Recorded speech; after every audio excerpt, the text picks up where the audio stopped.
What a pass. Giddy underneath for JRE. The reverse and the rookie-to-rookie action. Outside the Dort. He'll get the flyby. 3 on the way, and he rattles it in. SGA defended closely by Westbrook. Tough. Step back. Gets up the shot. Banks it in for the lead. This is Dort. You're listening to the Uncontested. What is up, and welcome to the Uncontested podcast, coming to you live Wednesday, May 11th, as we are 6 days away from a pivotal moment for the OKC Thunder rebuild, the NBA Draft Lottery. I'm your host for the evening, Jacob Niffen. Got my guy Kamiar with me tonight.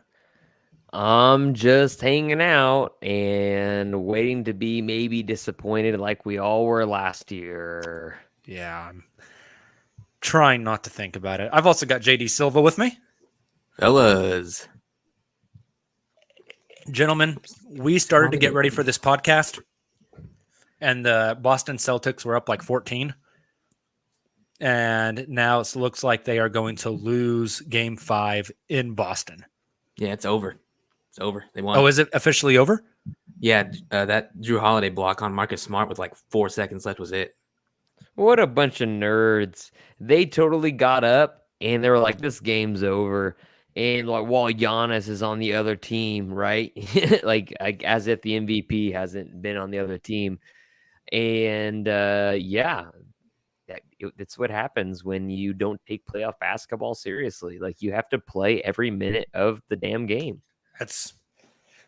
This series has just been incredible. And I firmly believe that the winner of this series is going to the NBA Finals over Miami or Philly. Yeah. I think one of these two teams is going to win that Eastern Conference Finals pretty easily. Who will they face? Yeah, that's a better question. Because you probably have to put your money on Miami right now, considering they're up 3-2, right? Sorry, I meant in the finals. in the finals. Oh, I know my heart I'm still going Phoenix. My heart wants Phoenix, but the Warriors scare me from. It's Warriors been have been playing well. the Warriors have been playing more than well. They look a lot better than the Suns right now. Well, if Dylan Brooks didn't have his head up his butt, Memphis should be up 2-1 right now. It's kind of disappointing. Not 2-1. What's that series? It's 3-1 3-1 now. 3-1. It should be 2-2. Been tied 2-2. Yeah, it should have been 2-2. I think Memphis has played that series really well. Just the Warriors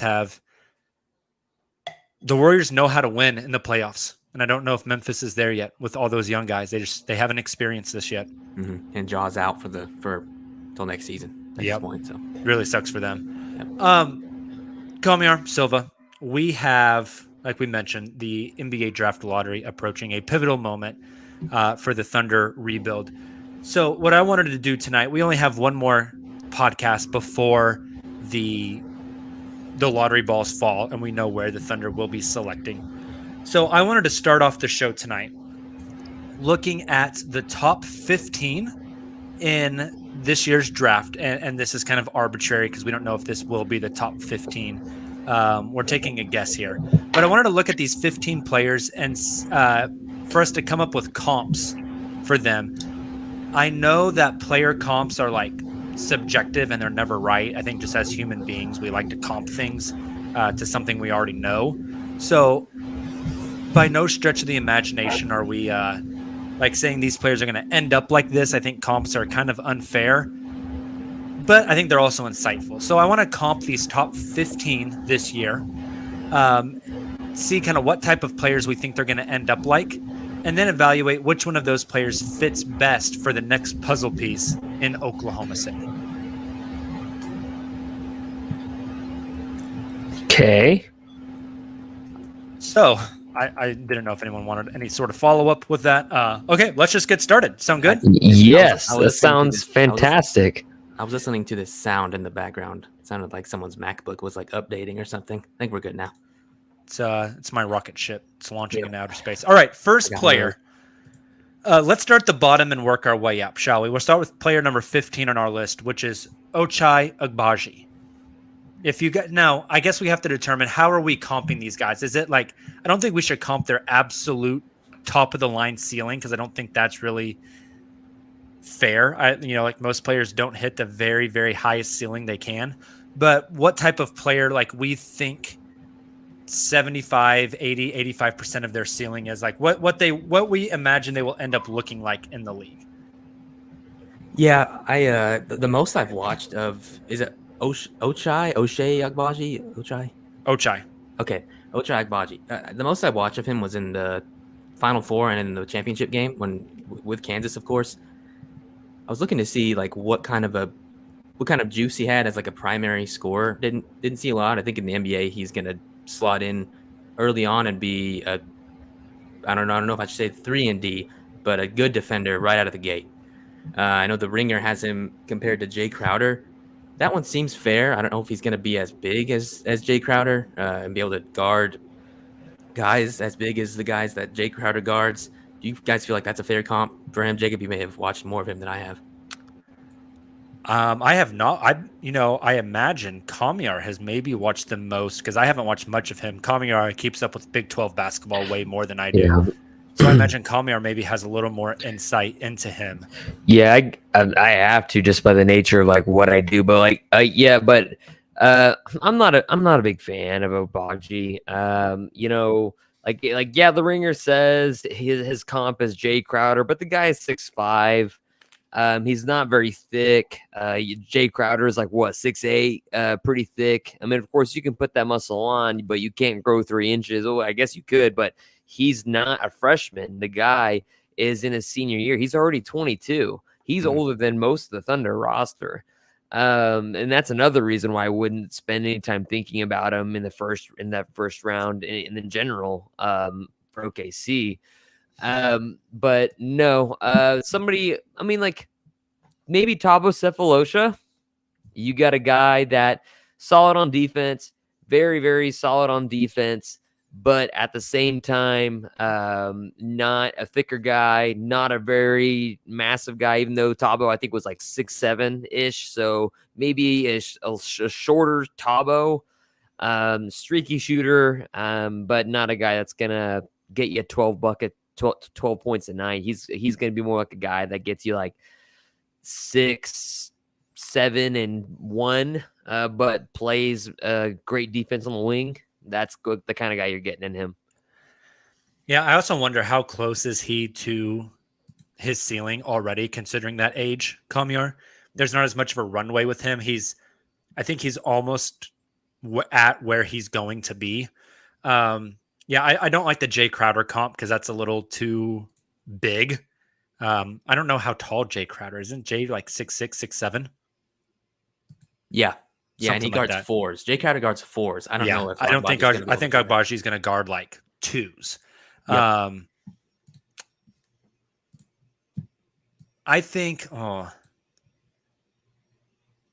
I have a hard time coming up with a comp for him. Is he like Kentavious Caldwell Pope?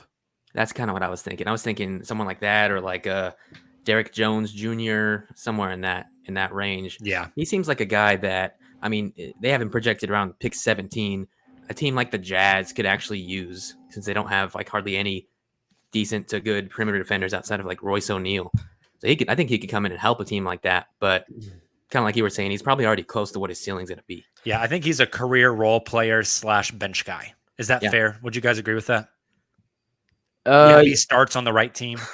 Yeah, it just depends. Like he's not a guy that really impresses me, but I could see him on the bench somewhere in the NBA and then eventually going to the G League. If we're being honest, I think he's also getting a lot more hype just because Kansas won a national title and he got a lot of exposure and he played really well during the tournament.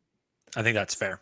Let's move on to our next guy. Number 14 is Mark Williams, the big man out of Duke. I really like Mark Williams, actually. Watched a lot of him during the NCAA tournament also.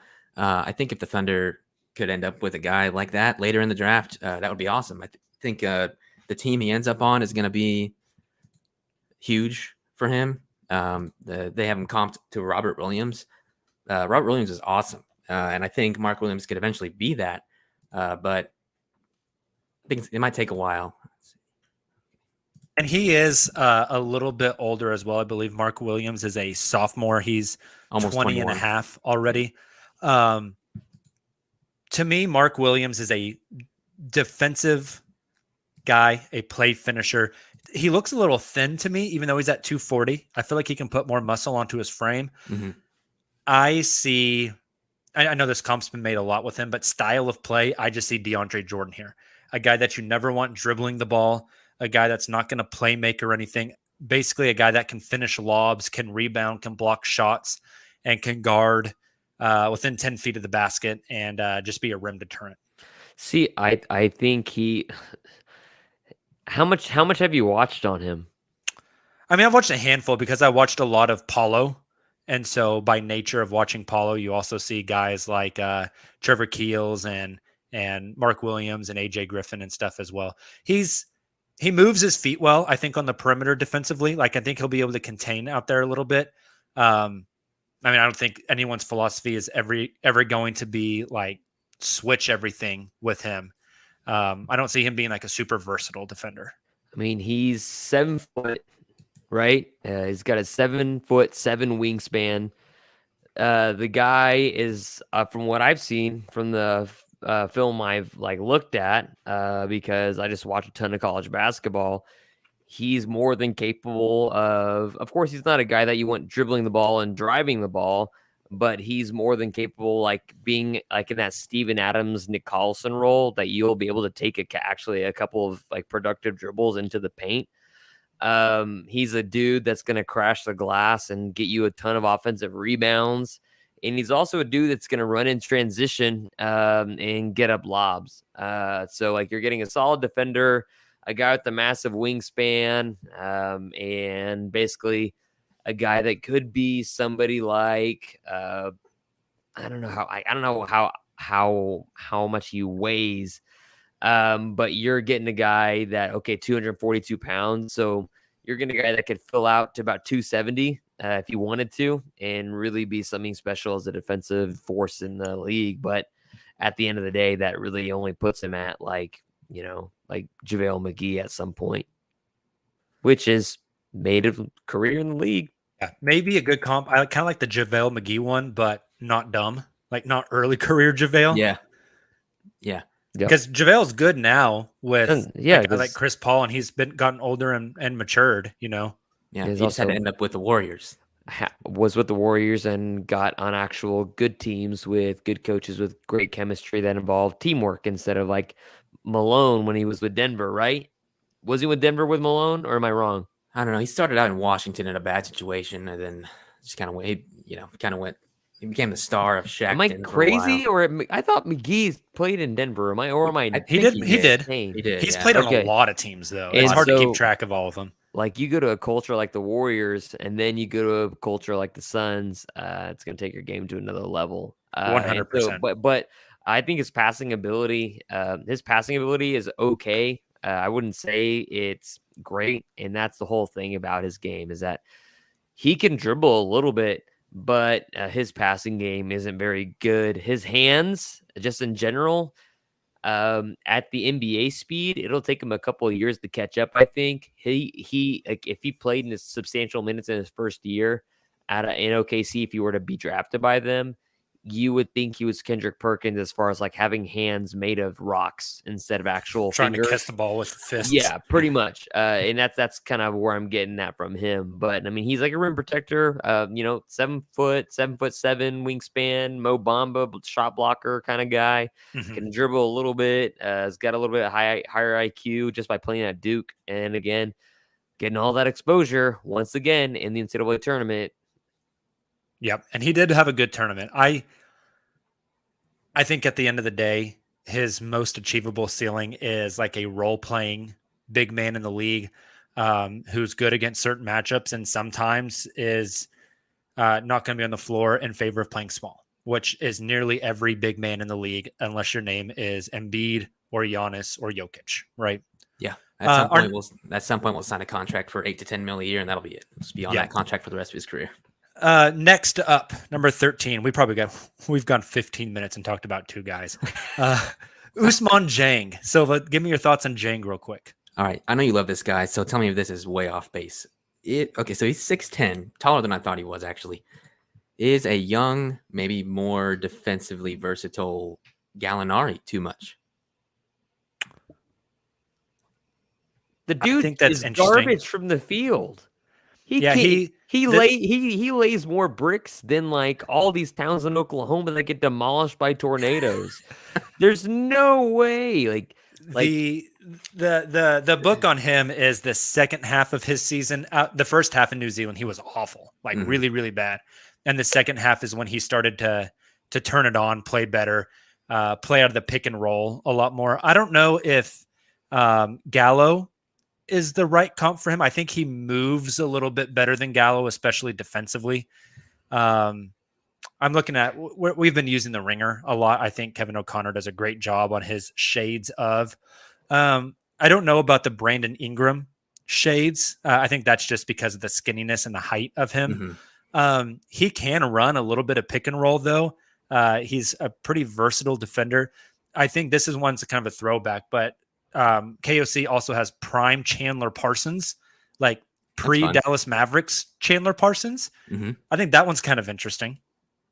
Who's the young guy from Minnesota, McDaniels? Oh, yeah, that might be a good comp as well. They're kind of the same body style. Yep. Can defend like 2, 3, 4 probably in the league.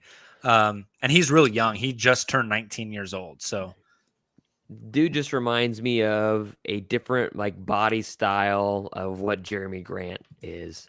Oh, that's interesting. Like, if he could fill out like Jeremy Grant, there could be something there. And the reasons why I say that is because, again, he's not a good shooter.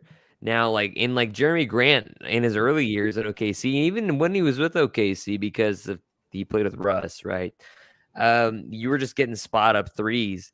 And what's unique about him is that I guess maybe more or less Pascal Siakam, but shooting bricks than Jeremy Grant. That makes a lot more sense because he has the ability to play make. That's one of his attributes is like really having the ball on a string. He is just by being 6'10", but having that lateral mobility, especially early on in your career, of course, it wanes over your career. So of course he would need to add more weight to his frame and more muscle to his frame as he got older. But it makes him a versatile defender on the wing. He could go body up on guys, even at the center position, depending upon who you're playing against, because of his wingspan, because he's already 6'10". But like he can't shoot. He creates space to shoot. He loves to shoot. But he cannot make those buckets. I mean, of course, like, did he get better as he got more chances? Yeah, if I shoot the ball 10 times instead of 5 times, it's more likely that I'm going to shoot better and get into more of a rhythm. But I don't think he's like anything special. I know there are other people on the podcast that think highly of Usman, but I'm not really a fan. I think he has a very high ceiling. Now, how achievable that ceiling is, I don't really know. So let's start adding. I know we haven't done this yet, but let's start kind of sprinkling this in. Do we think he fits with Oklahoma City? If Oklahoma City's goal is to not add an impactful player, which I'm assuming he would be more in the Clippers pick range here. If their goal is to maybe add more of a prospect than an impactful player with that pick, yes. Like if they're okay taking 3 years for this guy to drafting him feels like Poku 2.0. Exactly. Yes. Is that fair? There's a ceiling there. We don't know if it's achievable at all. He's young, he's long, he's versatile. This is a throw some stuff at the wall and see if it sticks kind of guy. Right. How similar is he to Veet? I think he moves a lot better than Veet, but Veet can shoot the piss out of the ball too. I mean, Veet can really shoot it. All right, next guy, a guy that I am a big fan of, Dyson Daniels.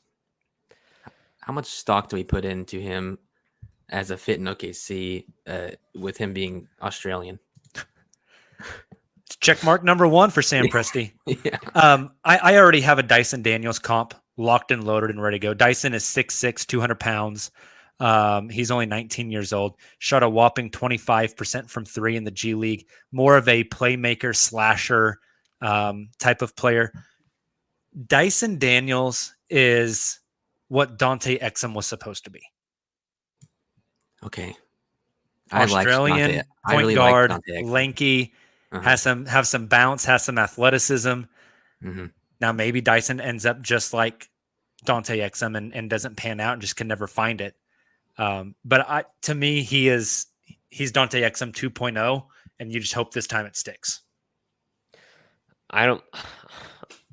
He makes me think of Torrey Craig. I mean, like Torrey Craig if he had like handles, right? Because Dyson Daniels can actually,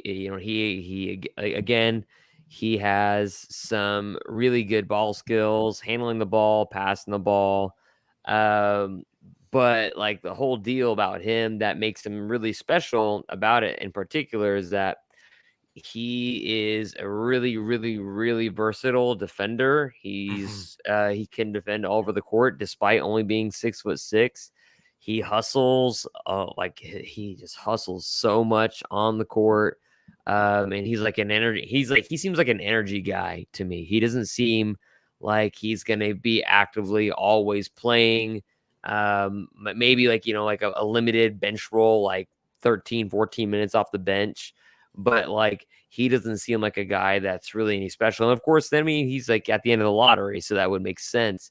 But I mean, 73% from the line, 25% from 3. Like, yeah, that's awesome. He also averaged 4 assists and 11 points. So, I mean, people could say Kyle Anderson, people could say Evan Turner, as you mentioned earlier about KOC. But I see just like a dude that's like Torrey Craig, but actually can handle the ball and pass it a little bit. I think glue guy is a good word for him. I don't foresee him ever like being a go-to guy, being a star, being a scorer, but I see him as a guy that connects the rest of the team as like a secondary ball handler, passer type of guy. Like if he's coming off the bench for OKC in 3 years, you feel pretty good about it. Yeah. Do you guys think he is an Oklahoma City fit? No, I think Oklahoma City has too much of the same thing right now, actually. I think that's fair. I think he kind of gets lumped into a very packed backcourt in OKC. But that's assuming everybody returns, though. So yeah, very true. Very true. Next guy, Jalen Duren. Lots of talk about Jalen Duren from a lot of people. Where do you guys fall on Duren? I love Duren. Let me tell you why. The dude is athletic as all get out. I mean, he's a runner. He's not like one of these bigs like Rudy Gobert where they run up the court. It looks like there's a stick up his butt, and like he can't get down there as fast. Like that dude is athletic and he's thick. He's 6'10", 230. I know they would be adding more weight to his frame, but like he could be like, if he really wanted to, he could be a John Collins guy if he really worked on his jumper. That's how I feel about him. Like he is an elite shot blocker. He has incredible lateral motion, especially from the weak side. You get him the ball on the inside more times than not, he's gonna finish. And it's like he doesn't, even in college, he doesn't take that hesitation dribble that a lot of rookies do that their first year or 2 years in the NBA. You know how they catch the ball on the inside and like they kind of like take that hesitation dribble before they go back up. He just goes straight back up. And that's already like NBA ready skills. He's a dude that's going to kill it in the pick and roll, which is something that OKC's been missing for a very, very long time. A big that can actually run a pick and roll and dunk in the pick and roll. The things that like people are like not happy with him about, as far as like why he's not rated higher on many mock drafts, are just because he's so young. He is 18. By the time he's drafted, he will be 18.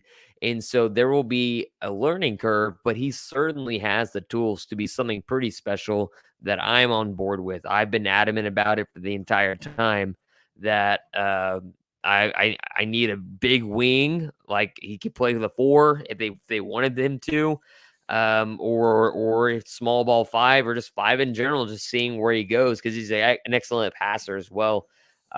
So I like it. I want a rim running guy that's athletic and that's also gonna get you a ton of rebounds and alter shots. That's what you're looking for in this today's game, and you're seeing dudes like Jaren Jackson Jr. and other players that they start working on their outside shots. So I like him.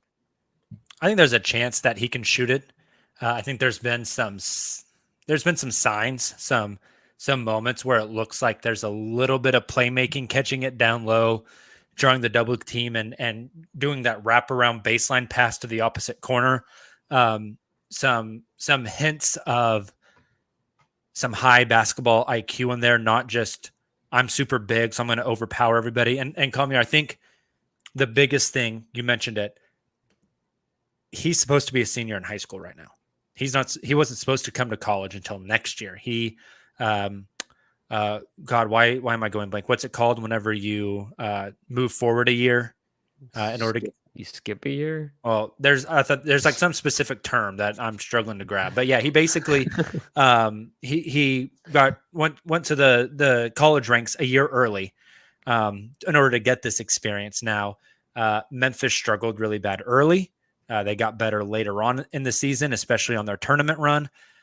He's a really interesting guy, and if you can get him into a franchise that is going to take the time and focus on the fundamentals with him, I think you can really mold him into something that you want. And I kind of like the comp for him of like Silva. I think you mentioned this one earlier, but I like Robert Williams for a comp here. Maybe a Robert Williams that can space out a little bit more if the jumper comes along, where Robert Williams with Boston is just like almost strictly a lob catcher. But I think defensively, Robert Williams is a good comp as far as like size, mobility, shot blocking, etc. Yeah, Sam Presti talked a lot in his post game or his end of season presser about how this team will not be competitive until they are more physical. And I think he fits that exactly. I think he would fill a major hole in the roster. Yeah. So he's a fascinating one that, I mean, I've said it on the pod multiple times. If you get a guy like Jalen Duren, Josh Giddey and Shai Gilgeous-Alexander instantly get combined 4 more assists per game just off lobs alone, right? I mean, how many times did we see somebody catch a lob in Oklahoma City this year? It's like never. I think Trey Mann caught one. Yeah. Olivier Sarr, I think, was like the only guy who really did that.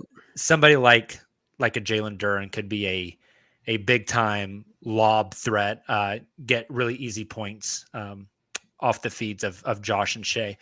Next guy on the list, Jeremy Sohan out of Baylor, 6 man out of Baylor.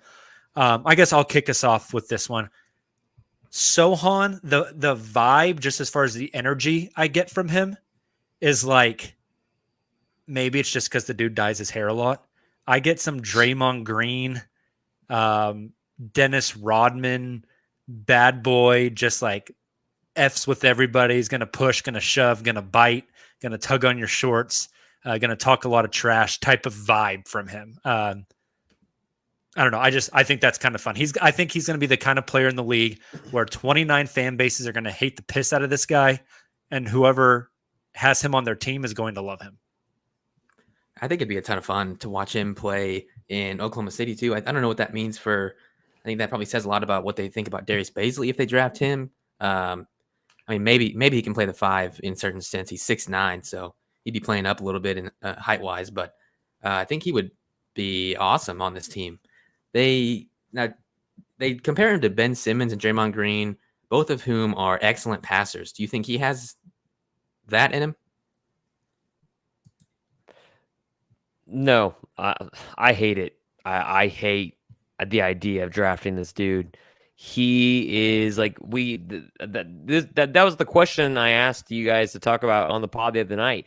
Do you want a specialist or you want a guy that's good at several things or like minorly good at several things? This dude is Sam Presti's old mold. This guy is like, I'm not saying he's Andre Robertson, but I mean, like, if there's anybody that is Thabo Sefolosha with an edge, that's the guy. He's going to not play a threat. Not a he's threat going at to play all. defense. He's going to pump fake. He's not going to shoot and make a ton of shots for you. That's just simply put. And he's the old mold of what the Thunder were. And it is clearly not what the Thunder are heading into in my opinion. I mean, like, the dude is a defensive specialist and he has a handle just like a lot of players these days on AAU teams. And like, because of like how you have to be on AAU, because like certain AAU teams, they share the ball. Other times you just have to play like Kobe and just take the ball. And so like he has to be able to play make. And so he's also very young. He's also what, 20? How old is he? 19, just turned 19. 19. Okay, 19. So he's young, but at the end of the day, I don't think he's going to be anything more than a defensive specialist than he ever was. And I think that's the total opposite direction that OKC is heading right now. Interesting. I could see somebody taking a swing on the jumper coming around. Nick and I talked a little bit about Sohan on the Twitter Spaces the other night. I think the absolute ceiling for him, like if you get everything out of him you want, he seems like Denver's Aaron Gordon. Not Orlando Aaron Gordon, where he was like a focal point, but like this role-playing kind of jack of all trades. He's your big defensive guy. Maybe he ends up being able to hit catch and shoot threes a little bit. I think at his top end, if he peaks out where you want him to, I see him being Denver Aaron Gordon, not Orlando Aaron Gordon. Like fourth or fifth best player on a good team. Yeah. Okay. Kind of a versatile jack of all trades, is a good defender offensively, can do everything, but not great. He's not a great shooter. He's not a great passer. He's not a great dribbler. He's not a great post-up guy, but he can do those things. Maybe like a Grant Williams. Yeah. I think he's got the same size as Grant Williams, somewhere around there. Mm-hmm. Kamiar, you seem pretty firm that you are against this fit on Oklahoma City just because the style of player Presti has drafted. He's changing. It's clear. It's clear that he has shifted from one thing to the other, right? I mean, that's the reason why I asked the question, because you went from having Kevin Durant, who is the most elite scorer in the NBA, to Russell Westbrook, who is the most athletic player in the NBA in NBA history as well. And you surrounded them with specialists, but now you got Shea, who could develop into something even more special, because we have to keep on reminding ourselves people don't hit their NBA prime until they're like 27. Mm-hmm. And this team is filled with players 24 and younger. So that's you got a few seasons ahead of you that could be really special, if you had the right people. But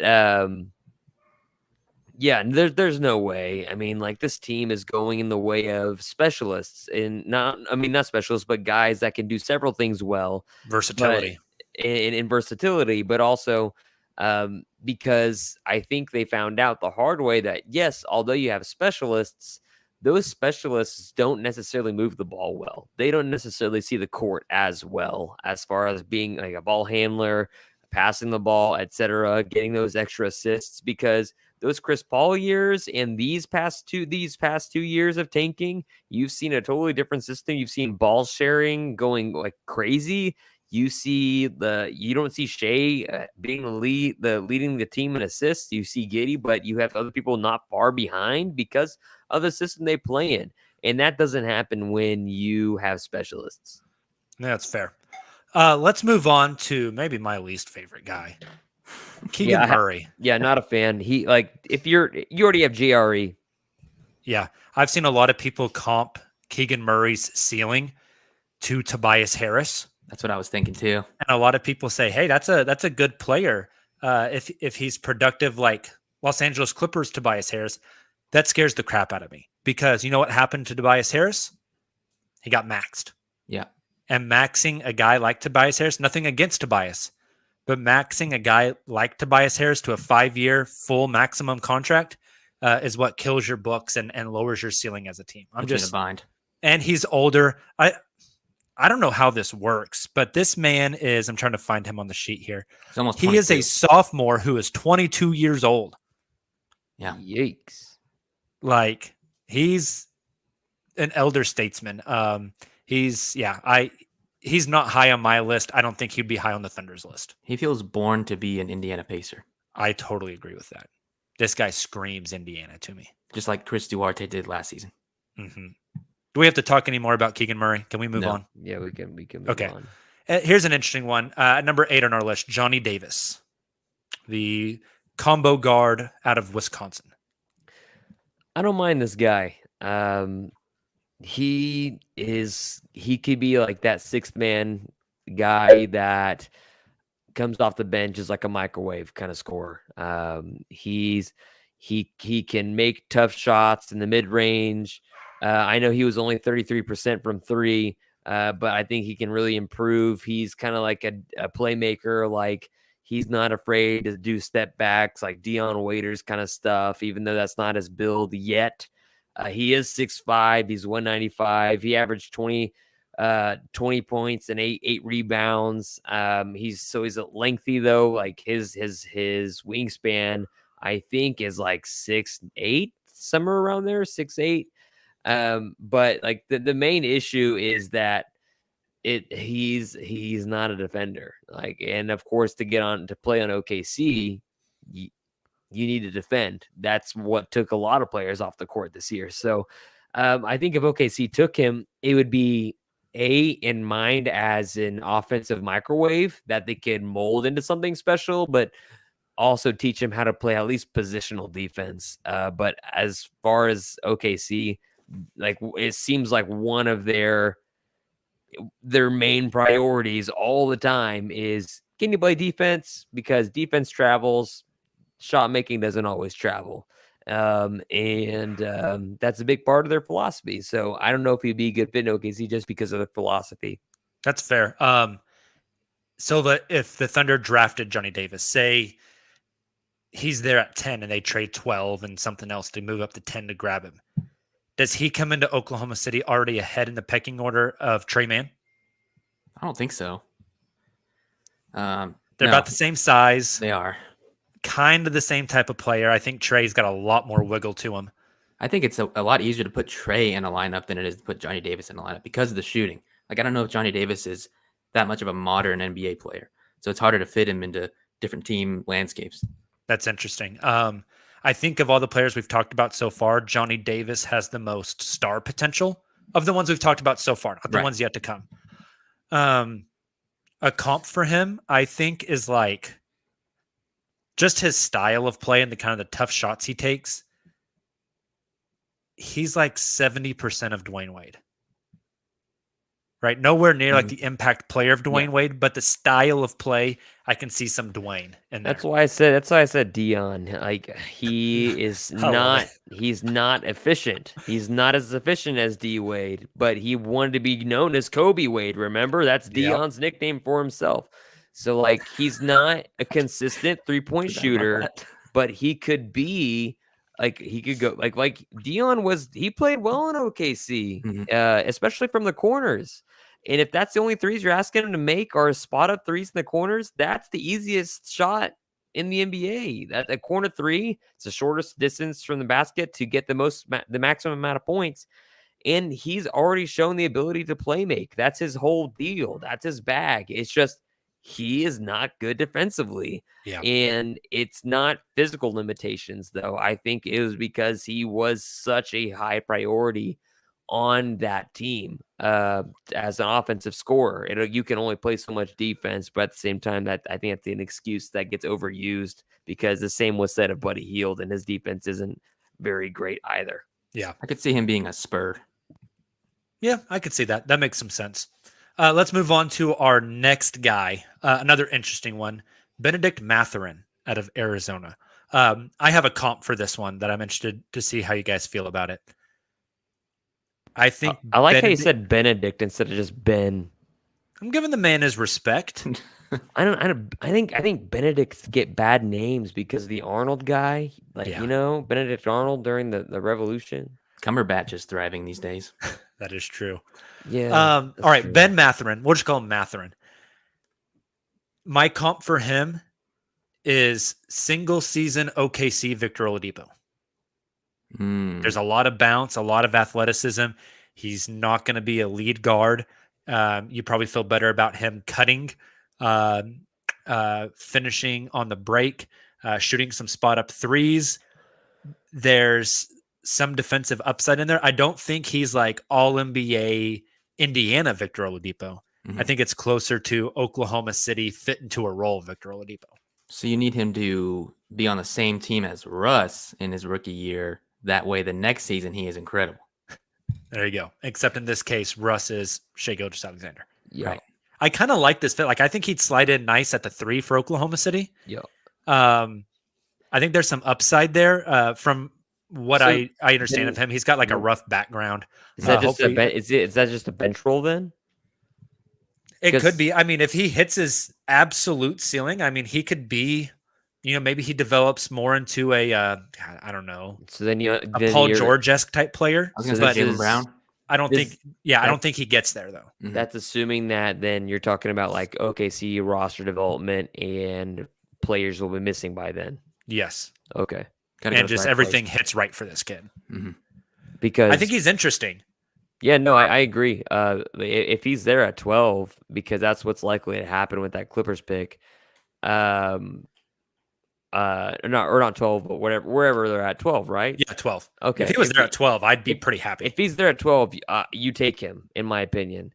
He is a guy that 38% from 3. He can get better at the line. He's 75%. Shea could get better at the line. Jesus Christ. But He could also get better at the line. Matherin, he's in Oklahoma. That'd be a great shirt, actually. It is Oklahoma. Anyways, but no, because the only thing that's like a big drawback for him is not his defense. It's just like his consistency about especially off ball. He gets lost a lot off ball. He's still young. He's 20, right? He just turned 20. That you can work around that. And that's the reason why, Mark is so keen on saying, like you got to eat your broccoli before you eat your Skittles, dumb stuff like that. I think they could really get him to buy in because that dude could actually be that microwave scorer because it's not like defense is a problem. It's not like he's just bad at it. It's situationally either. Yeah. He's just not consistent. He's got to be engaged more on that end, Yeah. I think. And I think he loses engagement a lot. Exactly. I think with the challenge, especially with a coach that cusses you out like Mark, which is none of the coaches OKC's had before, which is another direction that OKC is going, which is different that people need to recognize. I think he'd be a good fit for OKC. I like it. I think he'd be pretty fun. I think he's a fun player. I think he could develop, especially being around playmakers and not being like a lead guy like he is in Arizona, I think would allow him to simplify that offensive game a little bit more. And you tell him, cut, shoot it when you're open, and play your ass off on defense. Like that's what they would tell him from day one, I think. And then start building from there. I think he could be a really interesting piece. He's listed at 6'6", 210 pounds. I think he could probably gain a little more weight. Most young guys in the league do. Even if he stays at 6'6", I assume he's got like 6'9", 6'10", 6'11 wingspan. Like he's got the physical tools, and he's Canadian. Lou Dort loves him. Oh, hell yeah. That's another buy-in for me. Next, I'm interested if you guys feel the same way about this guy as you did about Ben. AJ Griffin out of Duke. Is he? I've always thought of him as like a prime Wes Matthews. I don't know if that's too low. I think that's Too interesting. high? He's I believe he is the youngest guy in the draft. Yeah, he's still 18. Yeah, I think he's like a couple months older than Duran. Oh, okay. There you go. I Like think that's 18. right. Shot 48% from 3 on 120 attempts. Not a small sample size. The big worry about him, there's not a lot of burst. The athleticism, the pop isn't there. If you watch video of him from his high school years. This dude was a freak, but knee injuries kind of plagued him. Now it becomes a big question, like, And are that's those why systemic? it's a no. Yeah. That's why it's a no, because he's had a Taking him history. high is of a gamble energy. because of that. Yeah, he's had a history of injuries, just like you saw with Michael Porter Jr. Like, hey, his back could be an issue, and even though like this dude can give you, he's 6'6", right? Dude has a 7-foot wingspan.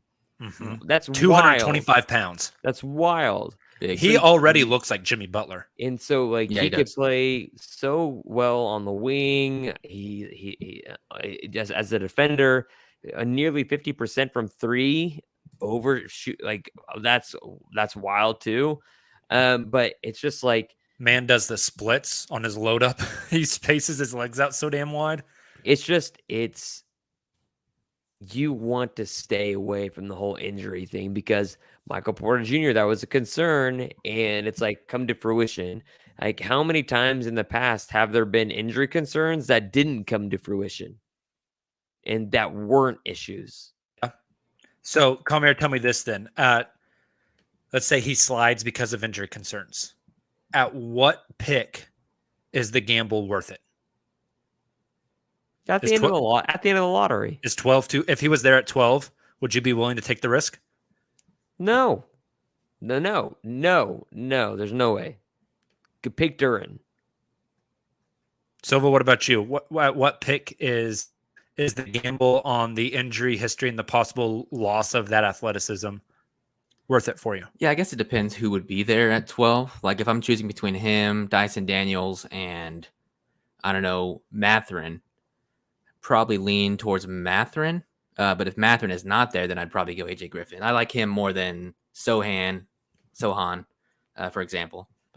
Yeah, I think a lot is going to hinge on his pre-draft stuff, his medicals, all that kind of stuff. I think once NBA teams see this guy in person, can talk to him, can get their doctor's hands on him, they start to figure out a lot more.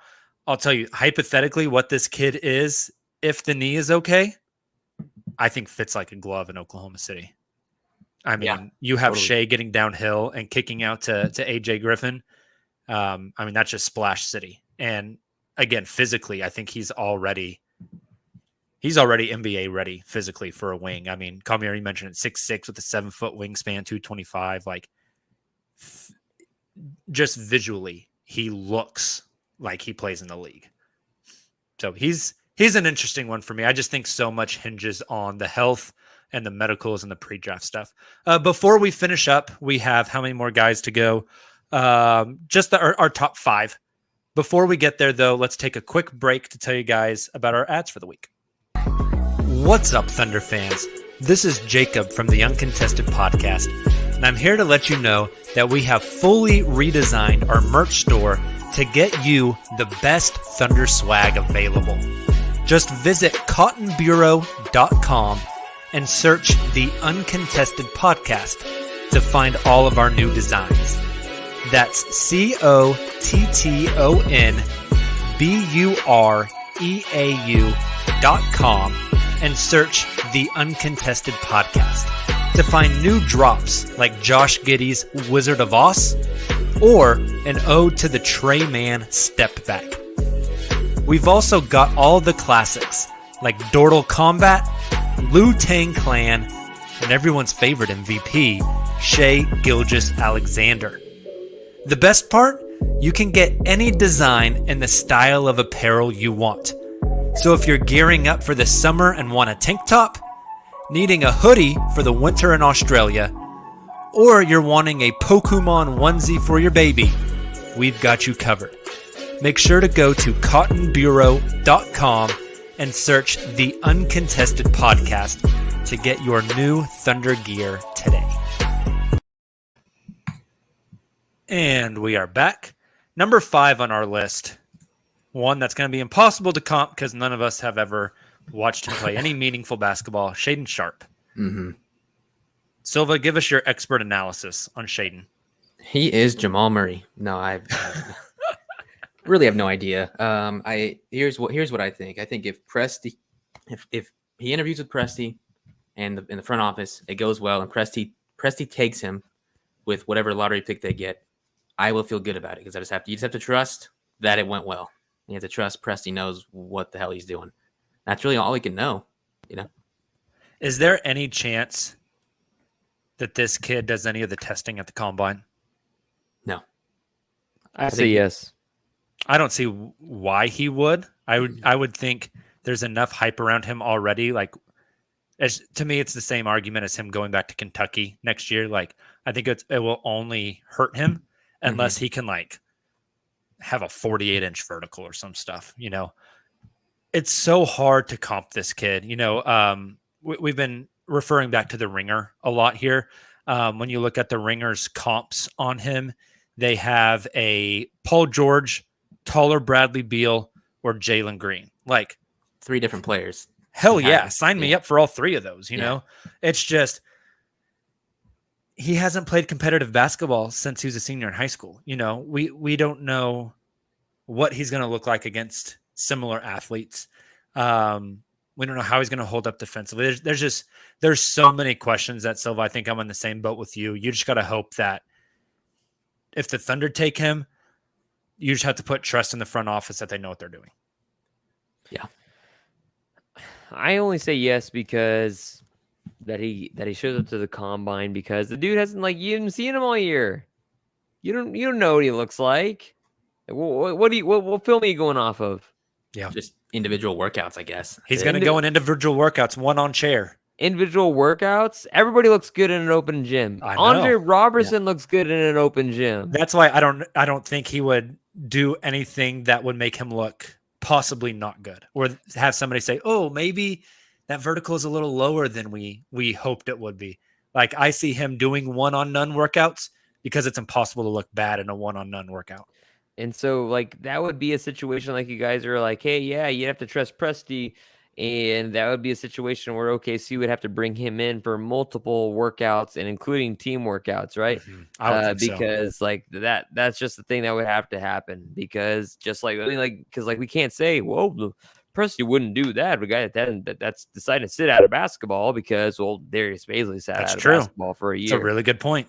So like, we can't say Presti wouldn't do that because he already did. And he looks like maybe might keep Baisley. I don't know. Baisley's growing into his role. It might stay on the team for a little bit longer. Who knows? But that argument that Presti would be like, no, you sat out at Kentucky. Sorry, homie, is just false, because I mean, like, he went and he signed a New Balance intern. Yeah, I think it's fair. At what pick do you feel comfortable with them taking Shaedon Sharpe? Like, if they got pick 3 and took him, are you upset? I'm pissed. I think I'm pissed below 4. I think 4 and lower, as in like a worse pick than 4. Right. I'm okay with. If it's like between him and Jaden Ivey and they pick Shaedon, I'm going to trust the front office. Yeah. But if it's in the top 3, I'm scratching my head. What if it's like him and Paolo? If it's between him and Paolo and they take him, I'm very upset. Yeah. That was the only one where I was like, oh, I don't know. But yeah, it's and I don't think they would. But we've talked about it a lot. I think Shaedon being in this draft just adds one more possible top level type of guy. And so if you're at the top of the draft, you feel pretty comfortable with it. We just mentioned him. Let's go on to the number 4 guy, Jaden Ivey. Take 100% of the time. The dude he's a sophomore. He's 20. He's not going to turn 21 till next year. That's a take, right? Like, if you don't get those first, like, let's say you even get pick 3 or maybe not pick 3, but pick 4. If you get pick 4 and Ivy's still on the board, you take him immediately. The dude has ball handling skills, incredible in defense, athletic as all get out. He can shoot the ball from 3, averaging at 37%. He could do a little bit better at the free throw line. He's 6'4". That's kind of like the only thing, is that he's not a big guy. But I mean, like again, like the only issue with him is this idea of that he ball watches, like just like young players do. And if college basketball players actually stayed in college basketball for more than 1 year, they'd be better at defense too. So yeah, I'm taking Jaden Ivey fourth, maybe even third, because I like him more than I like Chet. So that's my opinion. Who would you comp him at, come here, if you had to give him a modern NBA comp? A lot of Oof. people love to say Jaw because of the athleticism. I think Jaw's 1,000% ahead of Jaden as far as passing is concerned. Yeah, But besides also, Jaw, don't give us the Jaw comp. Give us another one. yeah, because Jaw can't shoot for shit. I mean, he can also build brick houses. Yeah. I mean, he did it the entire series in the playoffs, but that's also because he's new, but also because Jaw's basically like Russell Westbrook 2.0, if you will, but actually gives a care about defense. Man, it's tough because Jaden can actually shoot the ball. He can actually shoot the ball from three because that's something that Jaw is not doing, right? Or not doing well. And so he, just because of his size, I would say somewhere around Donovan Mitchell. I mean, that's because, Donovan Mitchell, he's not 6'6", he's not 6'7", he's what is Donovan Mitchell, like 6'3", 6'3"? 6'4", but he's got like a Yeah. 7-foot wingspan. And so, Yeah. but so, and with Ivy, he's got a 6'9" wingspan. So 6'4", 6'9" wingspan, could guard dudes, maybe smaller forwards if you could. But he's going to be a guy that's only going to be guarding those combo positions, and maybe like smaller guys like or maybe guys like Mikal Bridges, right? That started the three. Mikal Bridges he's not small, he's not short, but he's a guy that's not thick. He can guard threes like that, and so I like him a lot. But his only issue for me is size. That's realistically it, and if that's all we're looking at, and if we're griping at size, and he's 6'4" with a 6'9" wingspan, then like we're splitting hairs at that point. So I would honestly take him at 3. I'd take him before I would take Chet. So where are you at with Ivy? I have a fun comp. I think it's like 2021 Tyrese Maxey. I think that one feels pretty accurate. Okay. If OKC takes him, the talent's there. I get it. He would be a BPA type of pick. Yeah, totally. So maybe I'm looking too far ahead, but what does your defense look like if you have Shea, Ivy, and Giddey on the floor at the same time? Like that is my question. I think the talent is for sure there. The scoring would not be a question in that lineup, but I do have questions about what the defense would be. I think that's fair.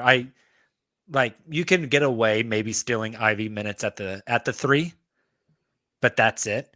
I think that it poses a log jam with Ivy, Dort, Trey, Shea. I think Josh, as he gets older, I think you can legitimately like play him at point guard on one end of the court and 4 at the other end. I think Josh has a good frame to put on some muscle and put on some size and be like a legit 4 in the NBA. That's always been the big holdup with me with Jaden, is he's a guy that is best with the ball in his hands. And he is a guy that's going to play one of the guard positions. And I know that you got to take best player available at this point in a rebuild, and you can't worry about fit. But my brain is dumb and can't get past the fit part. Like, if you draft Jaden, I don't see how in 2 years you have Jaden and Lou Dort on the same team. I think something's got to give it at that point. Jaden and Trey Man. Yeah. I think there's too much overlap. Something's got to give, and that's totally fine, right? I mean, you take the best possible player you can get. Just the fit part in my brain is just dumb, and I can't get over that hurdle. But he's special. He's really, really fun. And with Purdue, he played with like 2 7-footers that clogged the lane. Yeah. What happens when he gets on a more spaced out NBA court and can show off that athleticism even more? Dude's first step is a doozy. Like I think he's going to be a lot of fun. Kamiar, I really like the Donovan Mitchell comp, the size, the style of play, all of it. I just hope he's a better defender than Donnie. I mean, like, Donnie didn't give a shit about defense like this whole season. You're just hoping that OKC lands a top 3 pick, so they can get a big guy. That's Yeah. what they need. They need big dudes. They need guys at the 4 and legitimate guys at the 5. They've got the 1 taken care of. They got the 2. Looks like the future is bright there. They've got Josh Giddey who can play at the 3. Of course, you could fill that position out a little bit more. Of course, you could trade for Kenrich. You could trade a player for Kenrich instead of a pick that everybody wants. But you need power forwards, you need centers, and so that's why you're basically praying for a top 3 pick. They played 6'9" Jeremiah Robinson Earl at center for majority of the season. Yeah, you know, that's what this draft rule boils down to. It's like, well, if you don't get that top 3 pick, you're gonna go like probably a forward or something like that, because you still need to fill that out because you have too many ball handlers and several shooting guards that you can get out of, and you severely lack forwards. I mean, you have Kenny Hustle, but he's also splitting time with Josh Giddey, who plays point guard a lot. And so you could use a forward on the wing. You definitely need more power forwards. I mean, like, I don't know, Poku's going to be still there in a while. I mean, of course, like, you're going to give him another contract eventually, but they are dying for centers. So I think it's pretty clear that OKC is going to draft a center with either of their first round selections, or either of the 3 first round selections. Let's move on into this top 3. I think everybody argues that this draft has a top 4, right? And then after that, it's kind of a crapshoot. We're already in the top 4. We talked about the 1 guard that's there. Now the 3 bigs. Let's start with Paulo Banchero. Silva. I've gone through so many comps in my head. The Ringer has him as Julius Randle, which I feel like is not super fair. Like, I think he has a lot more perimeter touch than Julius Randle did and does. So I don't know. I don't know what a good comp for Paolo Banchero is. I don't know if I think he's a lot bigger than Melo, so I don't think he's that route. I don't really want to compare him with what's his name for the Duke pick who tore the ACL a bunch of times, Jabari Parker. I don't really want to compare him with that either. I think he's bigger and can do more inside than Jabari Parker did. I don't know. He's a really unique player that I think could be fun in OKC. I don't think we've had a player at all like Paolo. So I don't know. What comps do you guys have? He reminds me if I decided to fuse Julius Randle and Jahlil Okafor together because of his ability inside, his ability to rebound, and his ability to create and run the floor at the same time as he is awful on defense, on ball and off ball. Like, the dude just gets bumped off the spot all the time and can get punished. Like, you saw that in the tournament. If you watch the tournament, or if you just watch Duke in general, he's a defensive liability, in my opinion. And that's not something that OKC maybe would want to touch. That's fair. There's also been some other questions that have come up with him on, like, off the court stuff. I'm interested in how much that would play a role in Presti's decision making stuff. Sam Presti traded for a guy that stomped a guy outside an Atlanta nightclub, and we're worried about off the court stuff. That is true. He also traded for Dion Waiters, who is basically God reincarnate. So, I mean, he's fun. Here's a crazy comp for Paulo. I'm going to go another mixture that includes Julius Randle. I think the size is a good match there. And not as good as this guy, but style of play, being able to handle the ball a little bit, being able to be the ball handler in a pick and roll, shoot from the outside. A less good Jason Tatum. He can space a little bit. He can handle. He's a really good passer. I think he's probably the best passer of the 3 in the top of the bigs here. He intrigues me a lot. I also think at 6'10", 250. Why wouldn't you just say than Michael Porter Jr.? I think he can handle more than Michael Porter Jr. I mean, I think Porter Jr. can do a little bit of stuff. I think Paulo can do more. I think he has the possibility to do more. But the size is another good for Michael Porter Jr. is another good comp. I mean, I think Michael Porter Jr. is like 6'9", Paulo 6'10". I think either A, Paulo can slim down to play in the league, Or B, he could stay at that 245, 250, and I could legitimately see him playing like 40% of his minutes at the 5.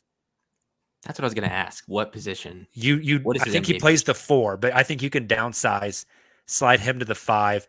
He's got a big enough body that I think he can bang with most centers in the league. And then on the offensive end, he just becomes a matchup nightmare for people with his passing, with his playmaking, with his ability to shoot the outside shot. I think he could be a real nightmare matchup on one end, and I think he is sturdy enough to stand up on the other end. Come here, I do agree with you, though. The defense is an issue. I think consistency is a big issue with him. I've sometimes wondered if conditioning is an issue with him. I mean, Sam Vecini Not at Duke. had reported that he loses like 7 pounds a game in sweat. Like, that's crazy to me. That is wild. He's fascinating. And I think he's really fascinating because of how big he is. I think this conversation is much different if he goes to like if he goes to like somewhere like Arizona or Iowa, but he's a guy from Duke, right? And if he's not a guy from Duke, if he doesn't have that, Blue Devil uniform on, I think this guy is not nearly as high up on the board. Fascinating. I get it. I get why he's there because the talent that he possesses, but there's a lot of upside, yeah, but there's also a very low floor because the dude can't play defense. Yeah. The athleticism is another interesting question with me for him. Before he packed on so much weight, he was like a high flyer athlete. And then once he got to Duke at 250, that's a lot of weight to move, right? And so some of the athleticism slipped away. There's a happy medium somewhere in there, and I'm interested where that's at and what that ends up looking like. Next guy, we got 2 more left. Let's go Jabari Smith Jr. Come here. He's your number 1 pick if you get the chance. That's it. Do you have any comps for him?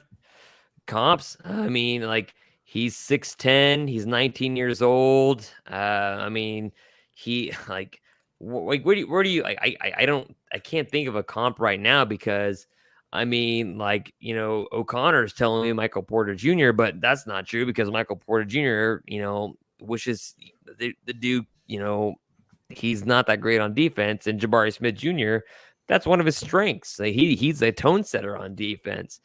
So I hate that comparison. He also compares them as shades of Harrison Barnes, a taller Harrison Barnes, and I hate that so much. Even though like Harrison Barnes in Dallas was getting buckets regularly when they were garbage without Luka. But I just I can't really think of a comp. Maybe a more athletic Chris Bosh. That's fascinating. He is 6'10", 210, so he would have to pack on like another extra 20-ish pounds, right? He's slim, right? That's the issue right here. But Chris Bosh wasn't the thickest guy. He had a lower center of gravity. But he's a dude he's 44% from 3, 17 points a night, 7 rebounds a game. You had Bruce Pearl, who I think was quoted as saying that something along the lines of basically like, this is the best player I've ever coached in my life. And if OKC gets number 1, I would actually be disappointed if they ended up with Holmgren instead of Jabari Smith Jr. I have a comp, and the listeners of the show might call me an idiot. You two might call me an idiot. I am prepared. I'm ready to go. Is he? I keep doing these percentages. That's the best way I can do these. At his peak, is he 90% Kawhi Leonard?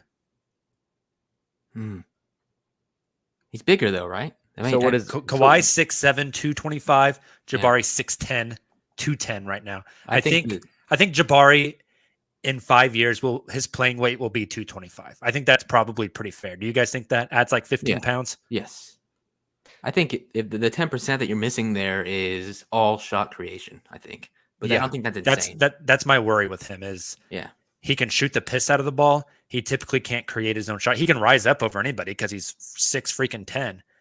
But as far as like putting the ball on the deck, playmaking, if that can be developed by him, this guy's a nightmare. So then what is he then? Just a tall Mikal Bridges? I don't That's know. kind of, if he never develops any off the dribble game, that might be it. Which, I mean, Mikal Bridges finished second defensive player of the year voting this year. Yeah. Could you imagine if Mikal Bridges was 6'10"? Like, that's terrifying. Give 4 more inches to Mikal. I think if he never develops any off the dribble juice, 6'10" Mikal Bridges is maybe a really good comp come here.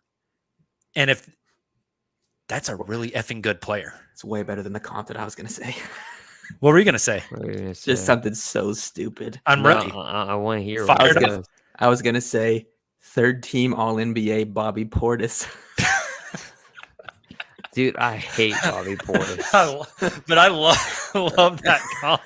I hate Bobby Portis. That's incredible. So much. Yeah. Hey, if he's got a right hook like Bobby Portis, maybe he's got a career in boxing in his future as well. I think the gaps that people talk about when they describe Jabari Smith Jr. with shot creation, here's a bonus to that gap in play. OKC has a lot of badass passers now, and I think he would fit super well as a scorer on that team. Defending, running out in space, catching and shooting from 3. And Kamiar, you mentioned he's 19 years old. You got a runway to really build this guy up. I mean, even if he doesn't become like super great off the dribble in the half court, if he can be a guy that can attack a closeout, who can short roll and swing, like, I don't know, is maybe another comp is a really juiced up Jeremy Grant. Like a really juiced up Denver version of Jeremy Grant. I like that one. Like 110% of Jeremy Grant. Yeah. The size is about the same. I mean, I think there's going to be times where you could slide Jabari to the 5 for a little bit.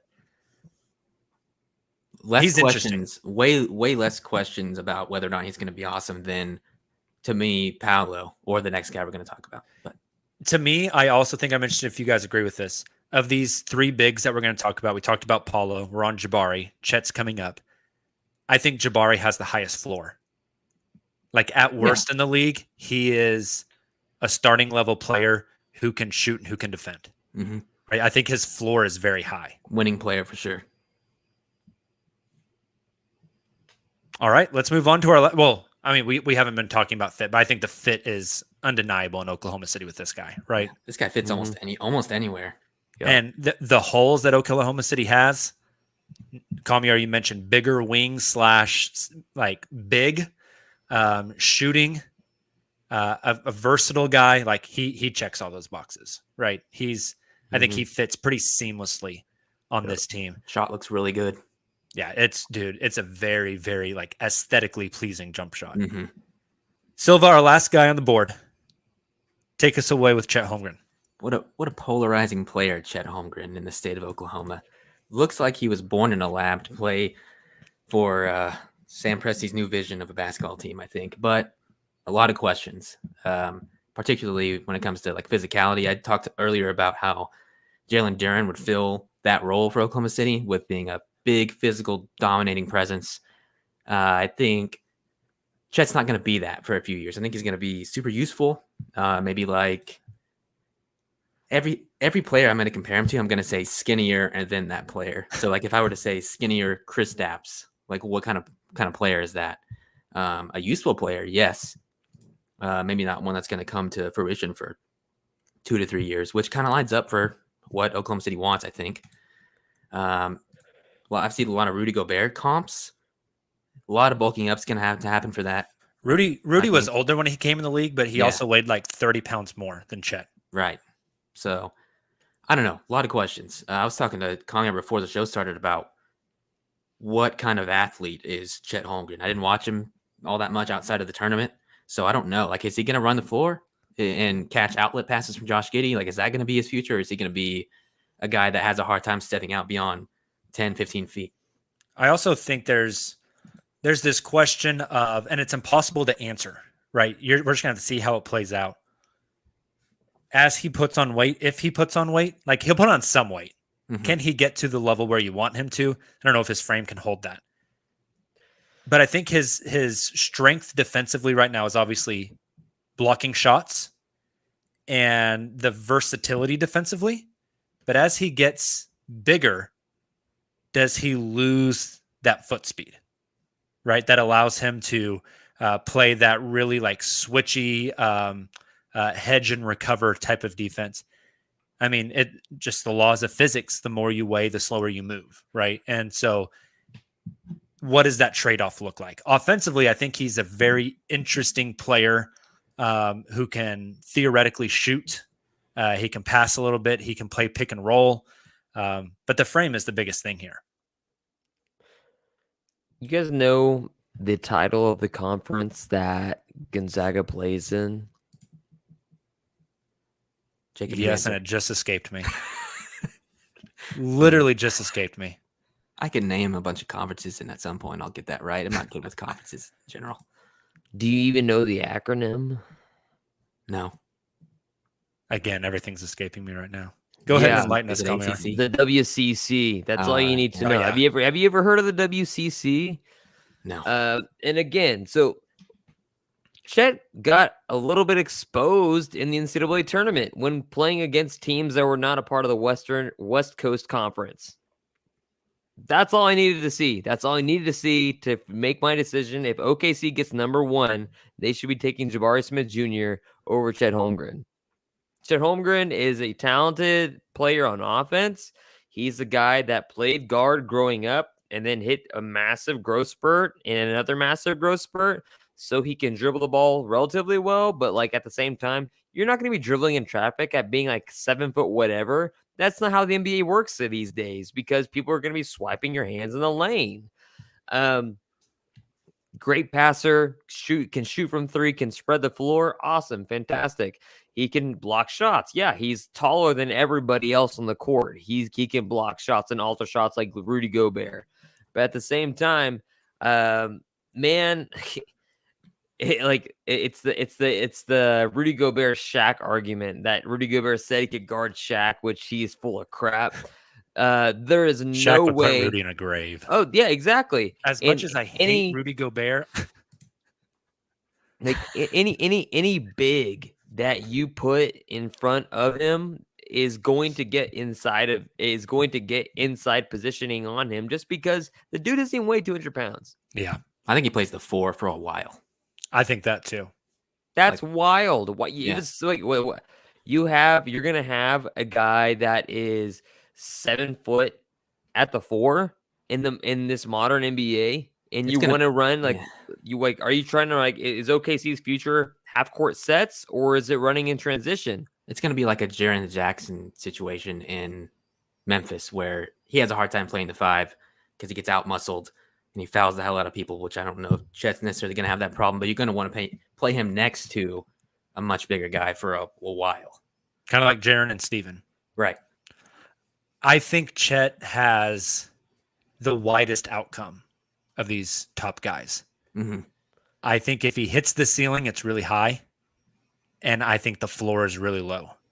Right. Mm-hmm. I think there's such a wide variance there.